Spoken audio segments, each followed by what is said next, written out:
नमस्कार दोस्तों, आपके अपने चैनल यामिनी ज्योतिष में बहुत बहुत स्वागत है। मेरा नाम राजेश बाबर है। तो आज नाड़ी ज्योतिष की और एक और टेक्निक आपको मैं यहाँ बताने जा रहा हूँ, जो एक भाव और उसके अगले भाव में जो कोई ग्रह रहता है उसके हिसाब से देखी जाती है। इसमें छोटा सा एक एग्ज़ाम्पल लेंगे बृहस्पति और राहु देव का, और कैसे युति उसके आगे राहु होते हैं तो क्या होता है, बृहस्पति के पीछे राहु होते हैं तो कैसे उसको डिकोड किया जाता है, एक सिंपल तरीके से जानने की कोशिश करेंगे दोस्तों। तो वीडियो आरंभ करने से पहले सबका बहुत बहुत धन्यवाद करना चाहता हूं और आशा करता हूं सब कुशल मंगल होंगे। भगवान शनिदेव से, भगवान गणेश जी से आराधना करूंगा, सबके घर में सुख और शांति बनाए रखें। तो आइए वीडियो आरंभ करते हैं। तो आज का जो विषय है वो है बृहस्पति और राहु देव की युति। इसको कैसे डिकोड किया जाता है नाड़ी ज्योतिष में, ये थोड़ा सा डिग्री वाइज और कुछ और तरीक़ों से जानने की कोशिश करेंगे। तो मान लीजिए किसी की कुंडली में बृहस्पति देव लगन में रहते हैं और साथ में ही राहु देव भी विराजमान हो जाते हैं तो नाड़ी में, तो इस युति को एक अच्छी युति भी कहा जाता है, एक ख़राब युति भी कहा जाता है। दोनों ही चीज़ें यहाँ पे डिस्कस करूँगा मैं। तो पहले इस युति में क्या अच्छी चीज़ है ये पहले जानने की कोशिश करते हैं। तो बृहस्पति राहु देव व्यक्ति को एक बहुत इंटेलिजेंट पर्सन बना देते हैं। बहुत सिस्टमेटिक वे से अपने जीवन में वो चलता है, बहुत चीज़ों को बारीकी से देखता है और हर चीज़ बहुत फूक फूक कर लाइफ में वो कदम रखता है।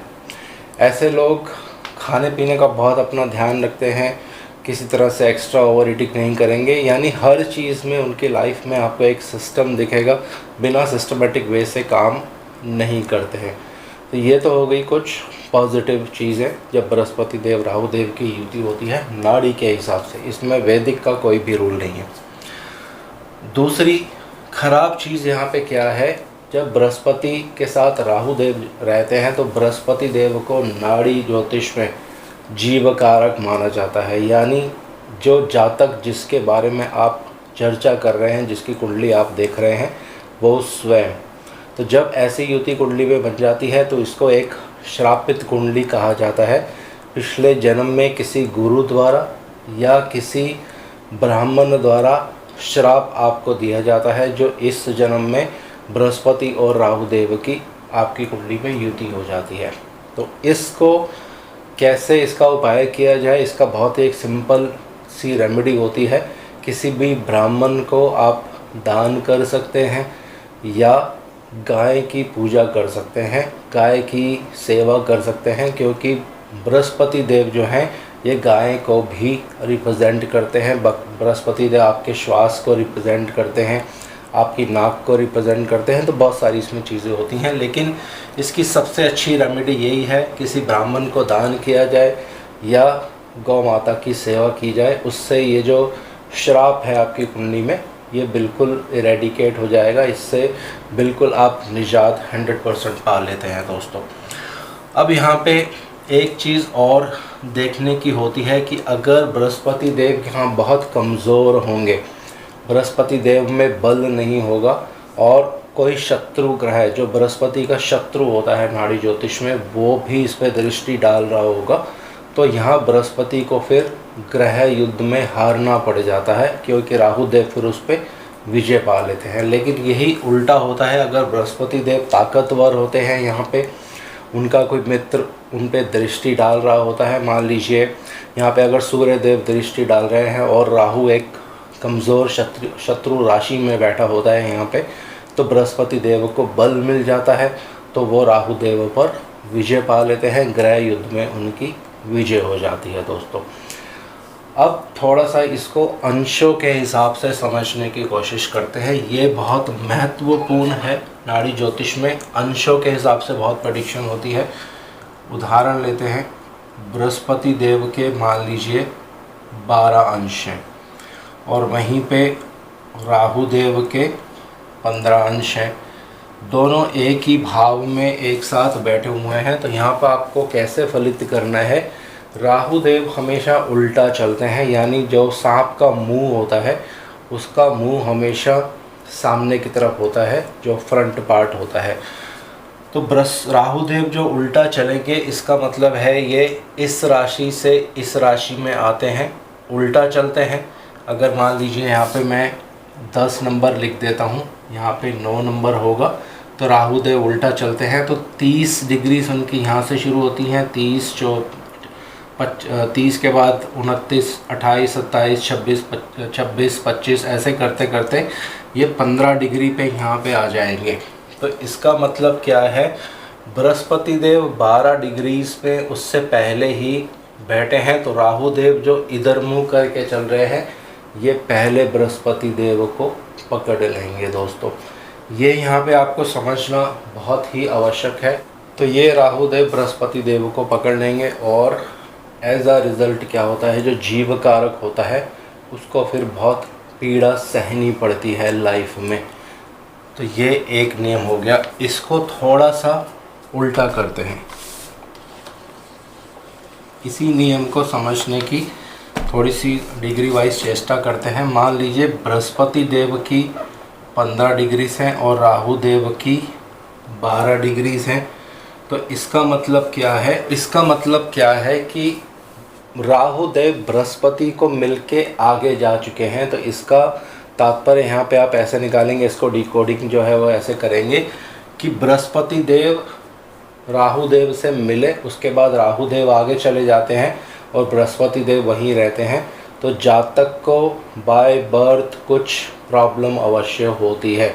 अब बृहस्पति ऑक्सीजन के कारक हैं, तो हो सकता है जब इस बच्चे का जन्म हो उसका ऑक्सीजन की कमी हो गई हो। बृहस्पति देव आपकी नोज़ यानी नाक को रिप्रेजेंट करते हैं, तो सांस की कुछ प्रॉब्लम हो सकती है या सांस से रिलेटेड कुछ बीमारी हो सकती है। तो ये चीज़ आपको हमेशा ध्यान रखनी है कि डिग्री वाइज कौन किसको पकड़ लेता है। अगर राहु बृहस्पति देव की तरफ जा रहे हैं तो वो बृहस्पति देव को स्वॉलो कर लेते हैं। इसका मतलब जो नेटिव है जिसकी आप बात कर रहे हैं उसको कष्ट होने वाला है। लेकिन इसका उल्टा होता है, राहु देव जब क्रॉस कर जाते हैं, बृहस्पति देव से मिलके आगे चले जाते हैं डिग्री वाइज, तो इसका मतलब वो उसको कष्ट दे चुके हैं। जब उस जातक का जन्म होगा तो उसकी लाइफ में वो चीज़ आपको 100% दिखेगी दोस्तों।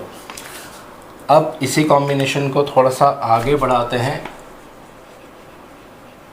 और उसको आगे समझने की कोशिश करते हैं। इसमें बहुत सारे जो है कॉम्बिनेशंस होते हैं। मान लीजिए इसी कुंडली की बात करते हैं, बृहस्पति देव यहाँ पे हैं और राहु देव उसके आगे विराजमान हैं। तो जब किसी भी ग्रह से राहु देव आगे होते हैं तो एक चीज़ आपको यहाँ समझनी बहुत आवश्यकता होती है। राहु देव क्या होते हैं नाड़ी ज्योतिष में, इसको एक खराब ग्रह माना जाता है। ये एक तरह से डेंजर को इंडिकेट करते हैं, किसी तरह के खतरे को इंडिकेट करते हैं। तो जब ये किसी भी ग्रह से आगे रहेंगे तो उसके परिणाम आपको देखने को मिलेंगे। लेकिन अभी हम सिर्फ बृहस्पति देव की बात कर रहे हैं। तो बृहस्पति देव मतलब जीव कारक, जैसे पहले मैंने आपको बताया। तो जीव कारक के बिल्कुल आगे जब राहु रहते हैं तो राहु डेंजर देते हैं किसको, जीव कारक को। तो जीव कारक को सदा कुछ ना कुछ प्रॉब्लम जो है लाइफ में फेस करनी पड़ती है दोस्तों। अब सेकंड हाउस बोलने का भी होता है। तो ऐसे व्यक्ति जिनकी कुंडली में बृहस्पति देव के आगे राहु देव होते हैं, आप नोट करेंगे कि ऐसे व्यक्ति जब बोलते हैं उनकी वाणी में अच्छे वर्ड्स नहीं यूज़ किए जाते हैं। तो ऐसी एक आदत बन जाती है ऐसे लोगों की। तो इस तरह के परिणाम आप कुंडली में देखेंगे। तो ये सब चीज़ें आप उसमें फलित जो है वो कर सकते हैं दोस्तों। अब यहाँ पे एक ख़ास बात होती है, राहु देव के पास 12th एस्पेक्ट भी होता है, यानी अपने से पीछे भाव को भी वो दृष्टि दे सकते हैं। तो जैसे मैंने आपको पहले बताया, बृहस्पति के आगे राहु हैं तो ये राहु देव जंप लगाएंगे पीछे और बृहस्पति देव को पकड़ेंगे, उनको तंग करेंगे। तो जीव कारक को सदा डेंजर रहता है। राहु देव जो हैं ये जहरीले जानवरों को भी इंडिकेट करते हैं। इस तरह की चीज़ों से भी नेटिव को डर रहता है, खतरा रहता है। अगर आप कहीं जा रहे हैं ऐसी जगह पे, कोई माउंटेनियरिंग पे या कहीं जंगलों वंगलों में घूमने जाते हैं, तो ऐसे जातक जिनके बृहस्पति देव के आगे राहु हैं, आप सदा नोट करके रखिए। ऐसे लोगों को कोई जहरीली चीज़ काट लेती है या कोई जहरीला जानवर जो है वो डंक मार देता है, कोई जहरीला जानवर जो है इनको अचानक से काट लेता है, किसी तरह की इनको प्रॉब्लम हो जाती है।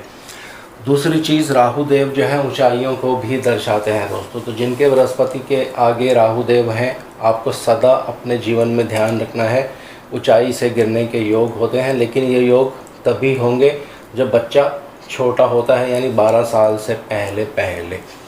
तो आइए अब राहु देव को मूव करते हैं पीछे। इसी कुंडली में अगर राहु देव एक घर बृहस्पति से पीछे आ जाते हैं, तो देखिए बृहस्पति से पीछे आने का मतलब क्या है कि पहले बृहस्पति से राहु देव मिले, उसके बाद ये पीछे वाले भाव में चले गए, यानी दोनों में डिस्टेंस जो है बहुत ज़्यादा हो गया है। अगर डिग्री वाइज डिस्टेंस बहुत होगा तो फिर आपको चिंता करने की ज़रूरत नहीं है, लेकिन इसका तात्पर्य ये होता है कि इस बृहस्पति देव को कुछ राहु देव कष्ट दे के यहाँ पे चले गए हैं, बृहस्पति देव को कुछ प्रॉब्लम दे के चले गए हैं। तो वो प्रॉब्लम जब आप कुंडली में देखेंगे आपको क्लियर दिखाई देगी। तो जब भी बृहस्पति के पीछे राहु देव रहते हैं, एक चीज़ यहाँ पे बहुत प्रोमिनेंट है, जो बहुत सी कुंडलियों में मैंने देखा भी है, बृहस्पति से 12वां भाव अगर आप लेंगे, 12वां भाव क्या होता है, ये जल का भाव होता है। तो राहु देव अगर यहाँ रहते हैं तो ये व्यक्ति को पानी में डुबाने का काम कर सकते हैं, यानी यहाँ पे आपको खतरा है पानी में डूबने का, ये आपको सदा ध्यान रखना है। दूसरा, बृहस्पति से 12वां भाव जो होता है ये एक्सपेंसेस का भाव है, खर्चे का भाव है। तो यहाँ राहु देव आपके बिना बात के अनाप शनाप खर्चे करवा सकते हैं, अनकंट्रोलेबल एक्सपेंसेस भी यहाँ पे आपको करवा सकते हैं, किसी तरह का लॉस दे सकते हैं, किसी तरह के कोर्ट कचहरी के विवाद में भी आपको यहाँ पे फंसा सकते हैं। अगर यहाँ पे मंगल देव भी साथ में आ जाएंगे तो फिर ये कंफर्मेशन होती है कि व्यक्ति कोर्ट कचहरी के मामले में फंस जाता है। और बृहस्पति से 12वें भाव में अगर राहु देव रहते हैं तो ये विदेश का योग भी बनता है, क्योंकि बृहस्पति से 12वां भाव विदेश को दर्शाता है। तो सेम कंडीशन अगर बृहस्पति से 5म भाव में राहु है आपकी कुंडली में, तो ये पितृदोष बना देता है। इसकी आपको प्रॉपर विधि पूर्वक रेमेडीज़ करनी पड़ेंगी। इसी तरह से बृहस्पति से 9म में जब राहु देव रहते हैं तो ये व्यक्ति को अपने रिलीजन के अगेंस्ट ले जाता है, या जो आपके फैमिली की जो कस्टम ट्रेडिशनल वैल्यूज़ होती हैं उसके अगेंस्ट चला जाता है। बहुत सी कुंडलियों पे आप देखेंगे बृहस्पति से 9वें भाव में जब राहु रहते हैं तो ऐसे बच्चे अपने माता पिता के अगेंस्ट जाकर, उनकी इच्छा के विरुद्ध जाकर कुछ ना कुछ ऐसा जीवन में कार्य कर देते हैं जो बहुत ही निंदनीय होता है। तो ये बृहस्पति और राहु देव की जब युति रहती है नाड़ी ज्योतिष में, सारे ही एंगल्स से मैंने आपको बता दिया है। इसी तरह की और चर्चाएं करेंगे दूसरे ग्रहों को भी लेकर आने वाले समय में। तो आज इस वीडियो को यहीं विराम दे रहा हूँ। जय श्री।